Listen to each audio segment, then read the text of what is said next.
Friends, आज मैं आपको पार्ट 9 पढ़ाऊंगी हिंदी व्याकरण का। अव्यय अविकारी शब्द। अव्यय शब्द का अर्थ है जिसका कुछ व्यय ना हो, जिसका कुछ भी जाए ना। जैसे भाषा में व्यय ना होने से अभिप्राय विकार ना आने से है, इसलिए अविकारी शब्द तथा अव्यय अपरिवर्तनशील शब्दों के पर्याय ही हैं। जैसे हर्ष प्रतिदिन पापा के साथ घूमने जाता है। अंशिका बोली, आज मैं और मम्मी भी आपके साथ घूमने चलेंगे। हर्ष तेज तेज भाग रहा था। पापा बोले, अरे तुमने तो कमाल ही कर दिया। उपयुक्त वाक्यों में देखिए, जो रेड पेन से लिखे हुए हैं वही शब्द दोबारा लिखे गए हैं। प्रतिदिन के साथ, आज, मैं और भी, अरे, ये शब्द क्या है? अव्यय या विकारी शब्द। इनको बदला नहीं जा सकता है। तो इस प्रकार इसकी परिभाषा क्या है? वे शब्द जिन पर लिंग, वचन, कारक तथा काल के प्रभाव से कोई विकार नहीं होता, अव्यय कहलाते हैं। फिर है अव्यय के भेद। अव्यय के 5 भेद होते हैं: क्रिया विशेषण, संबंध बोधक, समुच्चय बोधक, विस्मयादि बोधक और निपात। पहला है हमारा क्रिया विशेषण। वे शब्द जो क्रिया की विशेषता बताते हैं। अभी हम क्रिया की विशेषण पढ़ेंगे, तो क्रिया की विशेषण विशेषता बताते हैं। जैसे क्रिया क्या होती है? काम का करना, चलना, दौड़ना, भागना, रुकना, टहलना। तो इन सब की जो विशेषता बताते हैं, देखिए जैसे कि चलना, तो तेज़ तेज़ चलना, तो तेज़ तेज़ जो है वो क्रिया विशेषण है। राहुल दिन भर झूठ बोलता रहता है। एक दिन अवश्य झूठ बोलने की आदत छूट जाएगी। इस वाक्य में दिन भर तथा अवश्य शब्द क्रिया पदों झूठ बोलता तथा झूठ बोलने की आदत की विशेषता बता रहे हैं, अतः ये क्रिया विशेषण है। क्रिया विशेषण के भेद। क्रिया विशेषण के भी निम्नलिखित भेद होते हैं। जैसे रीतिवाचक क्रिया विशेषण है पहला। ये वे शब्द जो क्रिया की रीति अथवा ढंग का बोध कराते, मतलब वो तो जो विशेषता बता, जैसे तुम्हें पार्टी में अवश्य जाना चाहिए, घोड़ा तेज़ दौड़ता है, हाँ सब कुछ ठीक है, तुम सचमुच दिल्ली गए थे। यह है समय। जो रीति मतलब कि उसको करने का तरीका, समय, कब, ये सब बता रहा है। जैसे निश्चय बोधक, इसके रीतिवाचक के भेद होते हैं: निश्चय बोधक, अनिश्चय बोधक, निषेध बोधक, हेतु बोधक और स्वीकृत बोधक। फिर आता है कालवाचक क्रिया विशेषण।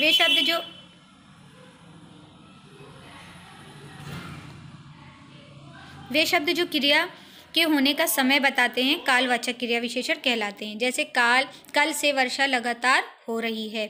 छोटू प्रतिदिन खाना खाता है। हमें शीघ्र चलना चाहिए। अब राधा नाचेगी।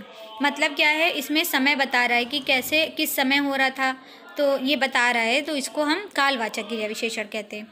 फिर है स्थानवाचक क्रिया विशेषण। स्थान का मतलब तो आप समझते हैं, जगह, ठीक है। तो वे शब्द जो क्रिया होने के स्थान को बताते हैं, स्थानवाचक क्रिया विशेषण कहलाते हैं। जैसे तुम किधर जा रहे हो, धर्म की सर्वथा विजय होती है, पेड़ के नीचे बंदर बैठा है, अंकिता बाहर घूम रही है। स्थानवाचक क्रिया विशेषण के भी 2 प्रकार होते हैं: स्थिति सूचक और दिशा सूचक। स्थिति सूचक मतलब जैसे देखो इसमें दिया है यहाँ, वहाँ, आगे, पीछे, निकट, पास आदि। और दिशा सूचक इधर उधर, पूरब की ओर, पश्चिम की ओर आदि। फिर है परिमाणवाचक क्रिया विशेषण। वे शब्द जो क्रिया के परिमाण का बोध कराते हैं, परिमाणवाचक क्रिया विशेषण कहलाते हैं। जैसे थोड़ा टहल लो, स्कूटर में पेट्रोल कम है, वह अधिक गरीब है, कम बोलना ही ठीक है। परिमाणवाचक क्रिया विशेषण निम्नलिखित प्रकार के होते हैं। जैसे अधिकता बोधक, न्यूनता बोधक, तुलना बोधक, श्रेणी बोधक, पर्याप्त बोधक। अधिकता बोधक में अधिक, बहुत, प्रचुर, खूब, काफ़ी, पर्याप्त होता है, पर्याप्त आदि होता है। न्यूनतम में थोड़ा, कुछ, न्यून, अल्प, लगभग। और तुलना में इतना, उतना, कम, ज़्यादा, अपेक्षा आदि। श्रेणी में कुछ कुछ, थोड़ा थोड़ा, एक एक। और पर्याप्त में ठीक, बस, बराबर, काफ़ी आदि आता है। विशेषण एवं क्रिया विशेषण में अंतर। बच्चों, विशेषण शब्द का संज्ञा सर्वनाम से पूर्व प्रयोग उनकी विशेषता का बोध कराता है, और क्रिया विशेषण का क्रिया से पूर्व प्रयोग कराता है। मतलब कि विशेषण में क्या होता है कि वो संज्ञा शब्द से पूर्व उसकी विशेषता बताता है, और क्रिया विशेषण में होता है वो क्रिया से पूर्व उसकी विशेषता बताता है। जैसे तुलसी सुंदर चित्र बनाती है, तुलसी का चित्र सुंदर बना है। इस प्रकार जो है ये।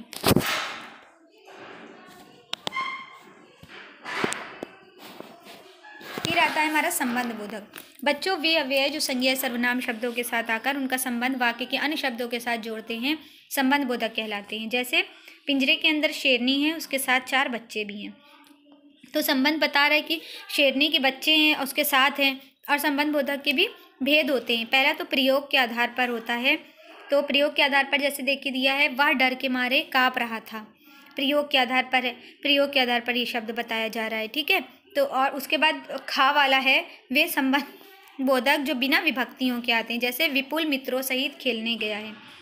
फिर बा आता है अर्थ के आधार पर। अर्थ के आधार पर संबंध बोधक निम्नलिखित प्रकार के होते हैं: कालवाचक, स्थानवाचक, तुलनावाचक, दिशा सूचक, विरोध सूचक, उद्देश्यवाचक, समानता सूचक और सहचरवाचक।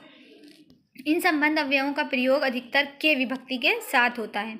क्रिया विशेषण तथा संबंध बोधक में अंतर। जब अव्यय जब क्रिया की विशेषता बताते हैं तो क्रिया विशेषण तथा जब वे ही अव्यय, संज्ञा या सर्वनाम शब्दों की विशेषता के बीच संबंध बताते हैं तो संबंध बोधक कहलाते हैं। ठीक है, जैसे यहाँ पहले, अंदर, ऊपर, पास, सामने आदि अव्यय क्रिया विशेषण भी हैं और संबंध बोधक भी। तो निम्नलिखित उदाहरण वाक्यों के द्वारा दोनों को समझा जा सकता है। देखिए, क्रिया विशेषण का भी उदाहरण दिया है और संबंध बोधक का भी दिया है।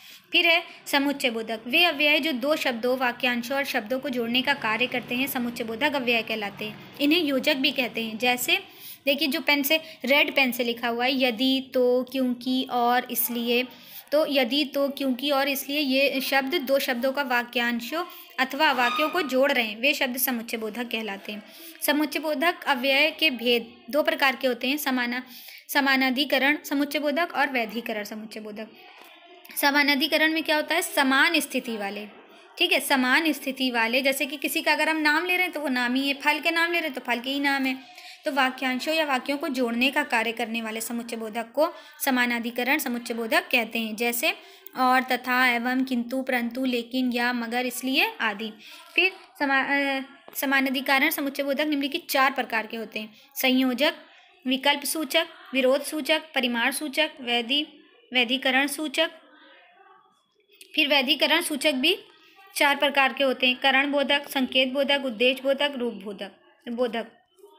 फिर आता है हमारा विस्मयादि बोधक। वे अव्यय शब्द जो विस्मय, प्रसन्नता, शोक, घृणा आदि भावों को प्रकट करते हैं विस्मयादि बोधक कहलाते हैं। जैसे शाबाश, अरे, हे माँ। ये मतलब हम कोई शब्द बोलने से पहले, जैसे अगर मान लो हम गिर रहे हैं तो हम कहते हैं हे भगवान या हे ईश्वर, इस तरह। तो ये जो होता है, ये क्या होता है? विस्मयादि बोधक होता है, जो सबसे पहले हमारे मुंह से किसी भी उसमें लगता, किसी भी अचानक की स्थिति में लगता है। देखिए, इसमें किसमें? विस्मयादि बोधक भाव से, जो किसी भी भाव में हमें लगता है। ये देखिए दिया हुआ है विस्मयादि बोधक भाव। आश्चर्य, प्रोत्साहन, मतलब विस्मय, प्रशंसा। जैसे प्रशंसा करते हैं, अरे वाह तुम तो बहुत खूबसूरत हो, या अरे वाह ये कपड़ा तो बहुत अच्छा है, इस तरह प्रशंसा में कहते हैं। हर्ष में भी हर्ष, उल्लास, जैसे कि हम कहीं जीत गए, अरे वाह मैं तो जीत गया, इस तरह सब कहते हैं। संबोधन में अरे तुम कब आई, इस तरह। शोक जैसे कि दुख हो। भय, डर हो, चेतावनी, किसी को सावधान करना, सावधान, खबरदार, हटो, इस तरह। आशीर्वाद देना, स्वीकृति, अभिवादन, घृणा, ये सब है। पांचवा है निपात। वे अव्यय जो वाक्यों में किसी शब्द के बाद लगकर उसे विशेष बल प्रदान करते हैं निपात कहलाते हैं। जैसे नितिन तो आम के पेड़ तक गया तब हिमालय आ गया। तो जो रेड पेन से लिखा हुआ है तो तक ही, तो ये निपात है। निपात के भेद दो प्रकार के हैं, मुख्य भेद हैं: तुलनात्मक निपात और प्रश्नवाचक निपात। और चार प्रकार के हैं: समानवाचक निपात और विस्मयवाचक निपात। तो देखिए, तुलनात्मक में सा लगा होता है, जैसे कि किसी की तुलना कर रहे हैं, जैसे आम अमरूद से मीठा होता है। ठीक है, तो तुलना कर रहे हैं, उसमें से सा लग जाता है। फिर प्रश्नवाचक में तो जानते ही हैं, तो क्वेश्चन वाला है, क्या लगता है।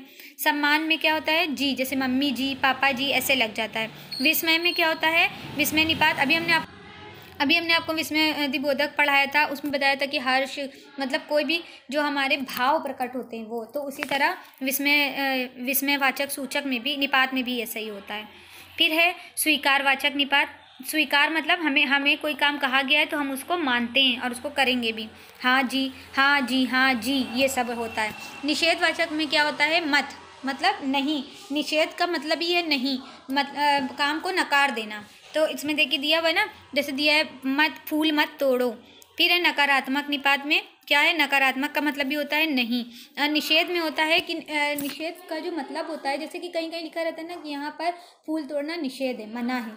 ठीक है, उसी तरह नकारात्मक में हम खुद कह रहे हैं कि नहीं, मैं नहीं खेलता। फिर बलवाचक निपात। तो तक, मात्र भी, जैसे कि पुस्तक के मात्र 3 पृष्ठ फट गए। मात्र मतलब केवल, मालूम है हमें। ठीक है।